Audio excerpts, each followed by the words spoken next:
Bora para o nosso último bloco. Tem mais 10 questões, né? Outra questãozinha aqui agora, a questão da Sebrasp acerca de orientação a objetos lá da Prefeitura de Fortaleza.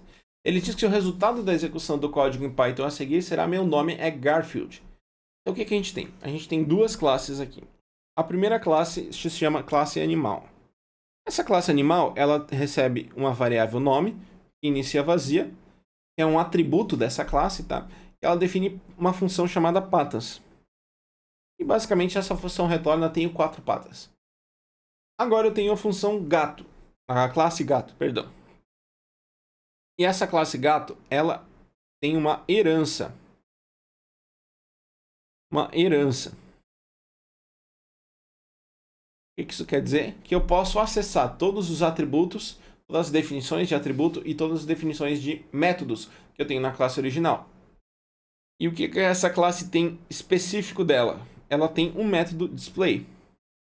Ele vai printar meu nome e o nome que eu atribuí ao atributo nome, tá? E aqui eu tenho a criação, a instanciação da classe, que eu crio o objeto. Eu estou criando o objeto Garfield. E aí, como Garfield.nome, o atributo nome, eu estou colocando Garfield.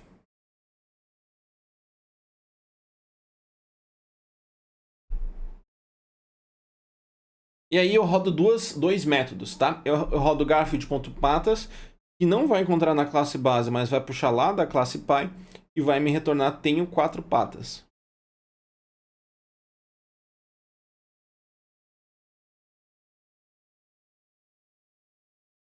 E eu tenho o método depois, o display, que vai rodar meu nome é Garfield. Aqui é o self.nome. Beleza? Então eu vou printar tenho 4 patas e meu nome é Garfield. Não só meu nome é Garfield, como a questão afirma, tá? Então, gabarito errado. Questãozinha da VUNESP, questão bem legal, tá? Bem legal. A gente quer saber os valores armazenados na variável n. Então a gente tem n que começa com 2, 3, 4. E for i in range, ou seja, estamos executando um for em cima de range. O que é esse range? Len de n dividido por 2. Len o inteiro, né? Uma divisão inteira. Len de n, a gente começa com ela igual a 4, né? 4. Divisão inteira de 4 por 2 é igual a 2. Então esse for, ele vai ser executado é como se a gente escrevesse range 2, né? O i vai assumir os valores 0 e 1. Beleza? Acho que o range é uma das funções mais importantes para concursos, né? Porque todas as bancas amam usar isso. É uma forma da gente criar esses fors. Então acaba sendo bem usado, tá? O que a gente vai fazer a cada iteração? Vamos fazer a primeira iteração e entender aqui. A primeira iteração em que eu tenho i igual a 0, eu vou ter o quê? Um n, ou seja, eu vou dar um append em n, vou inserir em n determinado valor. O n de 2 mais i. Como i é igual a 0, 2 mais 0, n2, né? Então a saída disso aqui, eu vou inserir o valor de n2, que é 0, 1, 2, 3. 2 é o 3, né? É confuso dizer isso, né? As bancas fazem isso de propósito, tá? Eles botam 1, 2, 3, 4 para você se confundir com o índice. Mas n2 é igual a 3. Então o resultado de n vai ser 1, 2, 3, 4, 3. Não, perdão. 0, 1. É isso? 1, 2, 3, 4, 3. É isso mesmo. Tá? 1, 2, 3, 4, 3. Agora na segunda iteração, eu vou ter n para i igual a 1, né? n.append N de 2 mais I, 2 mais 1, 3. E aí o N3, eu sei que é 4. Então, N, a saída vai ser 1, 2, 3, 4. 3, 4. Gabarito letra A. Nossa resposta, beleza?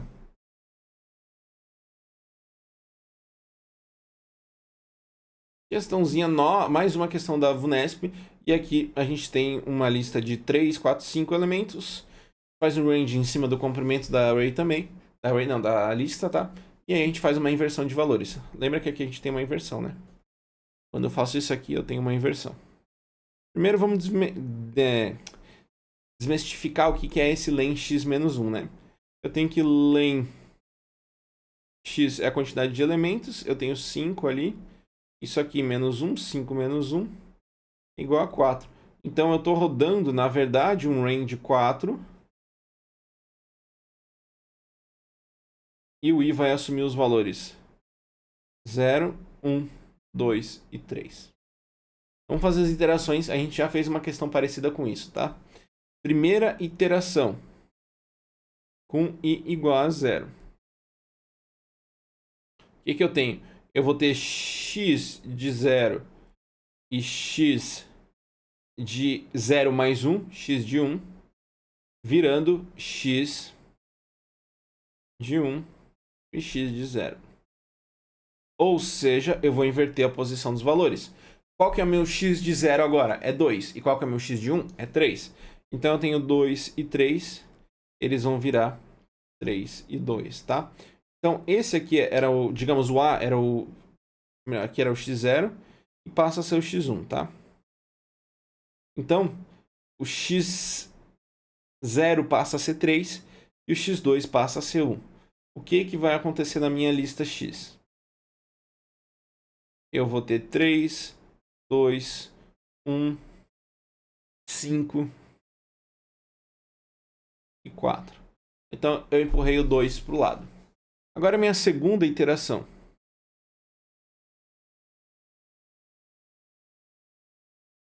Com i igual a 1. Não sei se vai caber todas aqui, mas tudo bem. Agora eu tenho x1, né? Pera aí, só um segundo que eu apaguei tudo sem querer aqui do slide. Pronto, já reescrevi tudo novamente, tá? Então, eu vou ter o quê? X de 1 agora, e x de 2, i mais 1. Vai ser igual a x de 2. X. Então, vou inverter. Qual que é o meu x de 1? Meu x de 1 é 2, e o meu x de 2 agora ele é 1. Igual 1, 2. A saída 3, 1, 2, 5, 4. Minha interação 3, minha penúltima interação. I igual 2. Acredito que você já tenha percebido o que está acontecendo, porque a gente já fez uma questão muito parecida, né? Então agora eu vou transformar x de 2 e x de 3. E inverter eles, x de 3, x de 2. O meu x de 2 é 2. Percebam que é o mesmo 2 desde o começo, né? Esse 2 aqui é o mesmo 2 aqui, é o mesmo 2 aqui. São esses mesmos 2 aqui. Esse mesmo 2 aqui do começo, tá bom?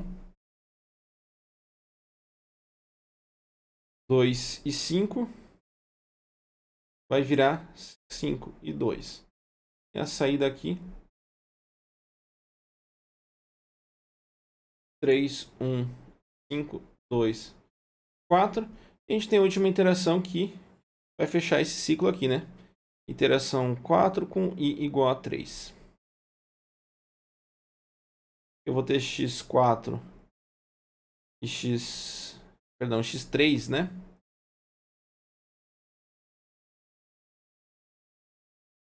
Apertar esse valor aqui no final. E x4 trocando de posição.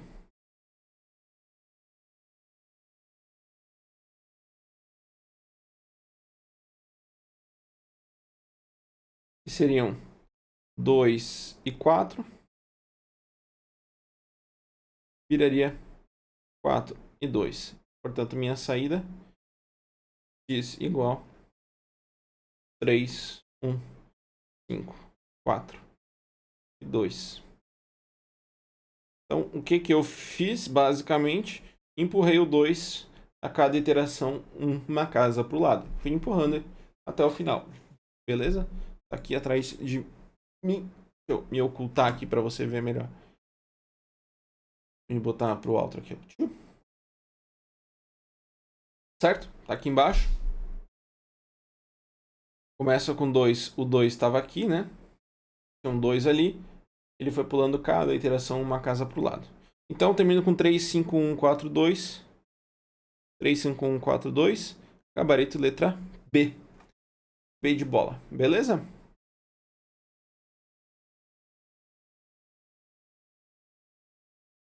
Agora, vamos fazer uma série de questões da Fundatec. Especial para a galera do ISS Porto Alegre, tá?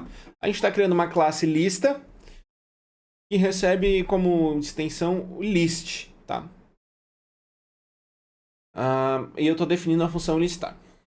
O que essa função listar vai me trazer, tá? Uma variável res vazia e um for. For item em self, tá? Se o item está dentro de self. Se não, né? For para cada item dentro de self, eu rodo um if. Se o if não está dentro de res, eu vou dar um res.append.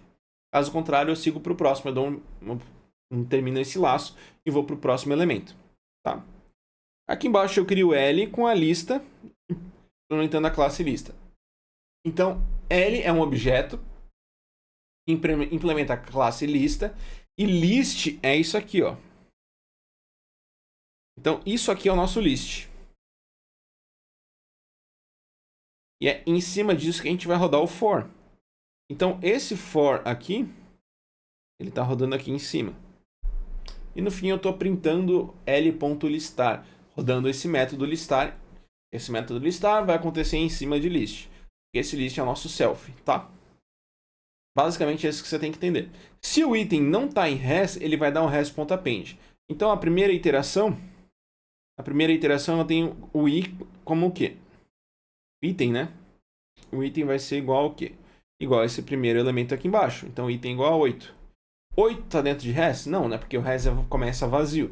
Então eu vou dar um append.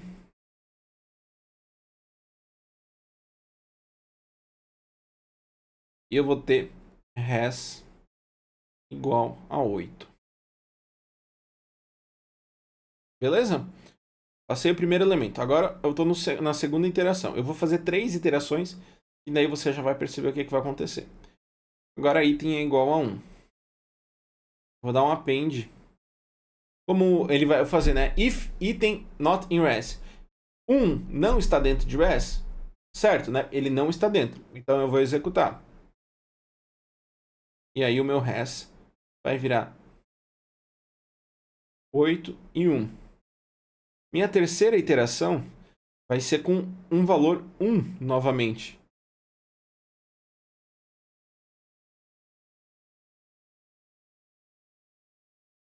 Só que aqui eu não vou executar nada. Por quê? Eu vou executar o if. If item not in res. Se o item não está dentro de res, eu vou executar. Só que eu já tenho 1 aqui dentro. Eu já tenho esse 1 aqui dentro. Já tenho 1. Então eu não vou executar nada. E aí eu vou seguindo. Quarta iteração, eu vou fazer a inserção do item 2. E aí ele vai inserir. Aí eu vou ter isso aqui, ó. 8, 1. E aí quando chegar no 2, eu vou inserir o 2. Porque ele não existia antes. Só que no segundo 2, ele já existe antes, então eu não vou inserir. 3, eu vou inserir porque não existe nenhum 3 aqui dentro. 4, eu vou inserir porque não existe nenhum 4 aqui dentro. Só que nas outras vezes, eu não vou inserir. E o 0, eu vou inserir porque não existe nenhum 0 ali dentro. Então eu vou ter 8, 1, 2, 3, 4, 0. Beleza? Basicamente eu estou inserindo os elementos sem repetir os valores. Tranquilinho, tranquilinho, tranquilinho.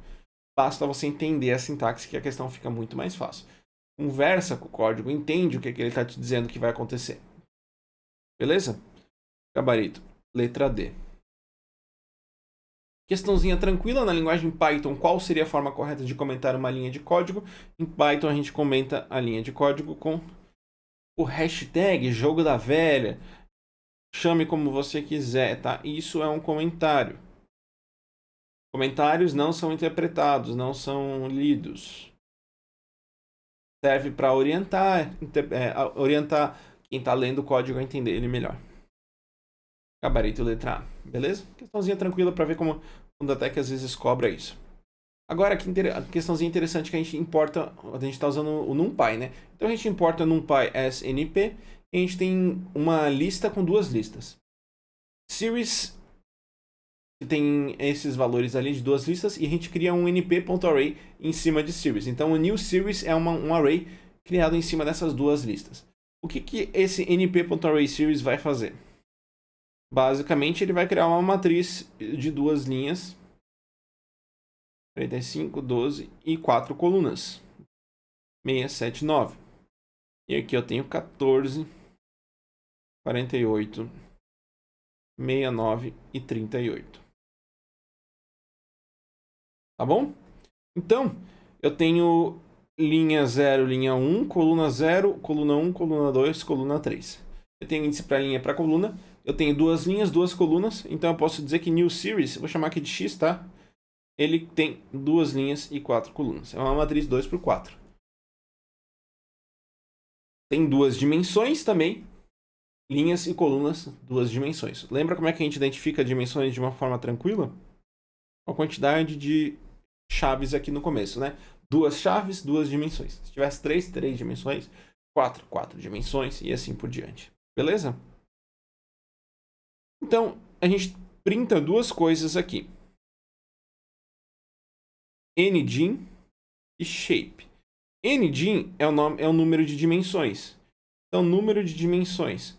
Como eu tenho linhas e colunas, eu tenho duas dimensões. Se fosse só linhas, uma dimensão. Se fosse linha, coluna, profundidade, 3 dimensões. E assim por diante, tá bom? E que eu printo o shape. Shape é linhas vezes colunas, né? Shape vai ser linha, vírgula, coluna.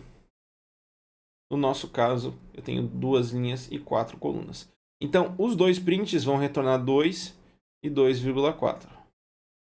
E retorna num parênteses, tá? Certinho? 2 e 2,4, gabarito. Letra A. Não tem segredo essa questão. Agora a gente tem uma questãozinha que parece difícil, mas não é, tá? Parece difícil, mas não é. Eu estou definindo uma função em série que recebe dois parâmetros. Um parâmetro estrutura e um parâmetro elemento. E no elemento estrutura eu vou dar um append elemento. Então basicamente eu vou definir uma lista e um elemento para inserir dentro dessa lista. E eu vou retornar a estrutura. Então essa é a minha primeira função aqui, a função em série. E vai fazer literalmente uma inserção. Eu tenho a função remove. E ela vai remover em cima de uma estrutura. Se o comprimento da estrutura for maior que 0, ele vai dar pop. Ou seja, vai remover o último elemento. Pop remove o último elemento, né? E aqui uma interação interessante. Se eu der um pop e atribuir esse pop a uma variável, o valor que eu retirei a partir do pop, eu consigo atribuir uma variável, tá? Então ele basicamente pega o valor ali de cima, ele retira do array e ele joga onde você quiser jogar. Se você não jogar em lugar nenhum, ele só vai retirar. Se você, por exemplo, botar x igual estrutura.pop, ele vai pegar o último elemento e retornar, tá? Depois eu vou fazer aqui para você ver como é que funciona. Caso contrário, ele vai printar erro. E a gente começa a estrutura vazio. O que a gente está executando aqui? Estamos executando em série, ou seja, a primeira função. E quais são os parâmetros? Estrutura I1, estrutura I22, estrutura I3333, estrutura I4444. O que eu estou fazendo? Eu estou inserindo em estrutura 1, 2, 2, 3, 3, 3 e 4, 4, 4, 4. Então, isso aqui é minha matriz, minha lista estrutura, tá bom? E aí, por fim, eu rodo um while. Então, enquanto o length de estrutura for maior que 0, ou seja, enquanto o comprimento for maior que 0, eu vou dar um print e eu vou remover a estrutura. Porque o que esse print vai trazer? Lembra que eu falei que o pop vai pegar um elemento, né? Então vamos ver o que vai acontecer. Eu vou dar um pop, eu vou rodar remove, né? O remove ele vai rodar o quê? Se o comprimento de estrutura for maior que 0, eu vou dar uma estrutura.pop. O pop aqui eu defino ele sem nenhum índice, então é o último elemento, tá? Então no primeiro caso, eu vou pegar esse 4444. Então esse pop aqui, ele tem esse valor. Ele está armazenando dentro dele. E dentro daqui, ele apagou. Não existe mais esse elemento. Então, eu vou... Aqui estão as respostas, tá? Estão no outro slide, só para não estranhar. Então, eu vou retornar um print desse valor. Então, eu vou dar um print 4444. Então, o meu resultado ele vai começar com 4444. E aí, como o comprimento ainda é maior que 0, né? A minha condição aqui, length de estrutura maior que 0, vou botar um marca-texto aqui, ó. O comprimento ainda é maior que 0, eu vou continuar executando. Então, agora eu vou retornar o 333. Novamente, ele vai pegar, vai armazenar o 333 ali dentro e vai remover. De novo por 222. 22, né? 222. É tanto número. E por fim, pelo 1. Aí, como no final eu cheguei a length 0, meu while não tem mais condição verdadeira, né? Então eu não vou mais executar. Aqui eu tenho length 4, aqui eu tenho length 3, aqui eu tenho length 2, aqui eu tenho length 1. A partir daqui eu vou ter length 0. Length de estrutura é igual a 0. Como length de estrutura é igual a 0, eu não vou mais executar. Tá? Então eu não vou retornar erro. Não vou retornar erro. Vou retornar só esses valores aqui porque eu deixei de preencher essa condição. Se eu tivesse um mais igual aqui, né? Se fosse mais igual a 0, aí seria diferente. Aí eu printaria erro. Mas não é o nosso caso, né? A gente não tem isso. Então eu vou printar 4, 3, 2, 1. 4, 4, 3, 3, 2, 2 e 1, 1. Gabarito letra B. Tem uma questãozinha aqui, ele quer saber, indica a mensagem que deve ser impressa após a execução. É esse print que a gente tem ali no final. A gente tem 3 variáveis, valor 1, valor 2 e conte, que eu vou chamar de V1, V2 e C, tá? Para facilitar o meu trabalho. Então eu vou chamar de V1, V2 e C aqui. Enquanto V1 maior que V2, eu vou executar as seguintes operações.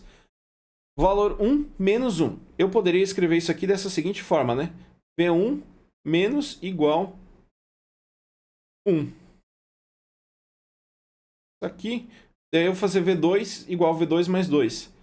V2 mais igual 2. E por fim eu tenho contagem mais 1. C mais igual a 1. Então enquanto essa condição for verdadeira eu vou executar isso. Vamos ver o que acontece aqui, tá? Primeira iteração do while. Valor 1 ainda é maior que valor 2, né? 15 é maior que 0. Então eu tenho V1 é igual a 15. V2 igual a 0. E contagem igual a 0. Eu vou diminuir 1 de V1, né? Em V1 igual a 14. Eu vou somar 2 em V2. E eu vou somar 1 em contagem. Essa é a minha primeira repetição. Segunda repetição. Eu tenho V1 igual a 14. Aqui é o início, tá? E aqui é o fim do loop. Então, no início eu tenho isso. V2 agora é 2. E C agora é 1. E no fim, eu vou executar todas as operações. Eu diminuo 1 aqui. Eu somo 2 no V2. E eu somo 1 no C. Eu vou repetir, vou fazer só o valor de fim agora, né? Porque o valor de fim, de início, é o fim anterior, né? Então agora eu vou ter V1 vai ser 13 menos 1, 12. V2 vai ser... Opa, aqui é 4, né? 4 mais 2, 6. E 2 mais 1, 3. Agora, eu vou ter 12 menos 1, 11. 14, 13, 12, 11, né?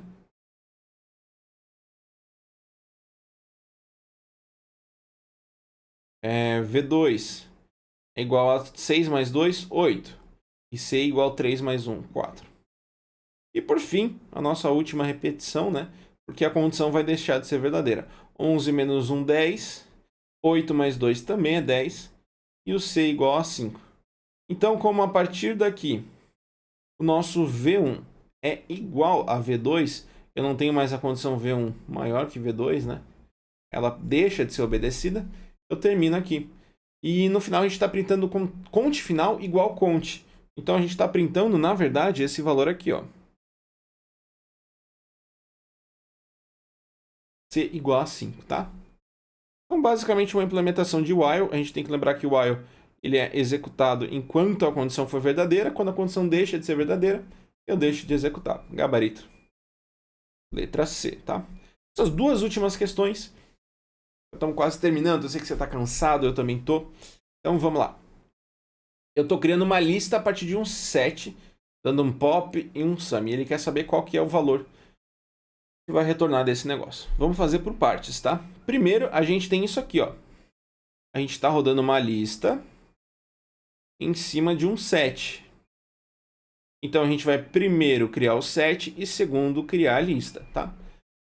E aí, em cima dessa lista de valores aqui, ó. O que é o set? O set é um conjunto de chaves únicas, elementos únicos, né? Então, quando eu criar em cima desse 1, 2, 2, 4, 4, 6, 6, 8, eu vou remover todos os elementos. Então, o set ele vai retornar 1, 2, 4, 6 e 8. Se eu rodar uma lista em cima disso ali, eu só vou transformar isso aqui numa lista, né? Então, a lista vai retornar 1, 2, 4, 6 e 8. Então, eu tenho isso aqui como a nossa lista. Agora eu tenho um total igual... eu tenho minha lista.pop, né? Então, eu estou fazendo um pop em 3. Lembra, eu tenho 0, 1, 2, 3. Eu vou eliminar esse elemento aqui. Então, eu tenho agora 1, 2, 4 e 8. 1, 2, 4 e 8. E por fim, eu estou fazendo uma soma desse conjunto. E a soma ela vai rodar 1 mais 2 mais 4 mais 8. 12, 14, 15. 8 mais 4, 12. 12 mais 2, 14. Mais 1, 15. Então, eu tenho 15 como resultado aqui. Gabarito, letra A.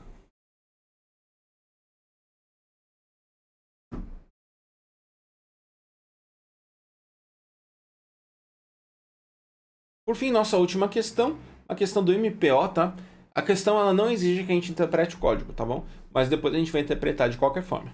Ela diz que, com base no código precedente, escrito em Python, ela diz que não é necessário que a estrutura if dentro da estrutura for esteja indentada para que o código funcione sem problemas. A gente sabe que é falso porque dentro de um código Python a indentação é quem garante a hierarquia, né? Então a gente não pode tirar essa indentação. Mas vamos entender o que está acontecendo aqui. Eu tenho uma lista 1, 2, 3, 4, uma variável posse igual 2 e uma variável temp, uma lista vazia. Para ir em range do comprimento de lista, né? Então eu tenho aqui len de lista é igual a 4. Essa lista aqui, né? Então eu vou rodar um range 4. E eu posso dizer que o i vai assumir esses valores aqui. Certo? O que eu vou fazer? Se o i for diferente de pos, eu vou dar um append no elemento da posição i. Então, na primeira iteração,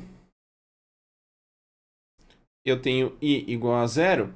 0 é diferente de 2, né? Meu pos é 2, 0 é diferente de 2. Então, eu vou fazer a operação de append.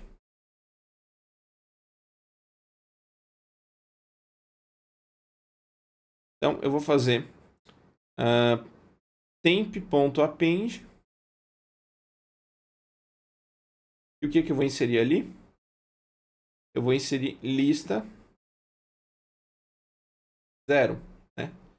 É o meu I aqui. Lista 0 equivale a 1, então a minha saída vai ser temp, falta um M ali,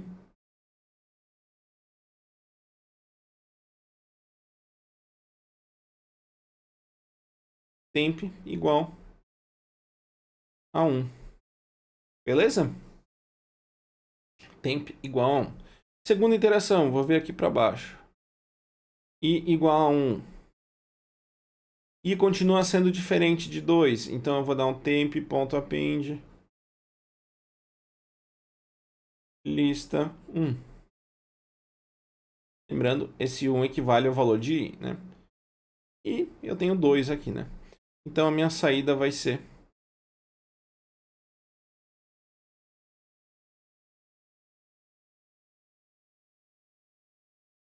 na terceira iteração, como I é igual a 2, eu não vou fazer nada, né? Porque ele vai rodar if I diferente de pos. Se 2 é diferente de 2, eu vou rodar, mas 2 não é diferente de 2, né? Então 2 é igual a 2, eu não vou executar nada. Então essa aqui não executa nada. E a quarta iteração, I igual a 3, eu vou fazer um temp.append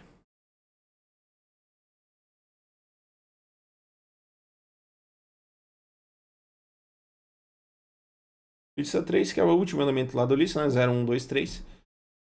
É 4, né? E aí o resultado vai ser a lista temp vai ser igual a 1, 2 e 4. Beleza? Finalizamos finalmente nossa aula de Python por aqui.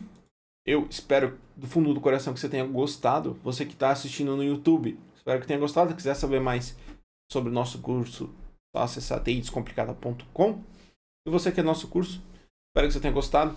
E bora para a bateria de questão que está aqui no próximo módulo. Você tem que praticar para realmente garantir que você aprendeu, tá? Vejo vocês na próxima.